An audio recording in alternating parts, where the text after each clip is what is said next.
ఇంతమందిపై కవిత్వం రాస్తారు, నాపై కవిత్వం రాయరా అంటూ వారి సతీమణి చైతన్య గారు అడిగేవారట.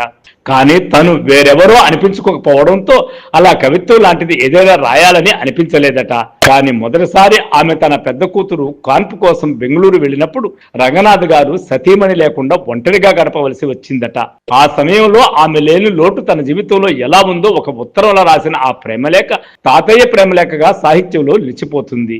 క్యారెక్టర్ ఆర్టిస్ట్ గా విలన్ గా చాలా సినిమాలు చేయగలిగాడు. ముఖ్యంగా చిరంజీవి వేట సినిమాలో ఆయన చేసిన పాత్ర నిజానికి చాలా జాలీగా, సానుభూతిగా, బాధాకరంగా ఉంటుంది. అలాంటి పాత్ర రంగనాథ్ తప్ప మరొకరు చేయలేరు. ముఖ్యంగా ఖైదీ సినిమాలో పోలీస్ ఆఫీసర్ గా చిరంజీవిని అరెస్ట్ చేసే సందర్భంలో ఆయన చేసినటువంటి హావభావాలు నభూతో నభవిష్యత్తు అని అంటూ ఉంటాయి. సో ఫ్రెండ్స్, రంగనాథ్ గారి నటన, రంగనాథ్ గారి కవిత్వం, రంగనాథ్ గారి కథలు, రంగనాథ్ గారి జీవితం అందరికీ ఆదర్శం, అందరికీ ఆలోచనాత్మకం.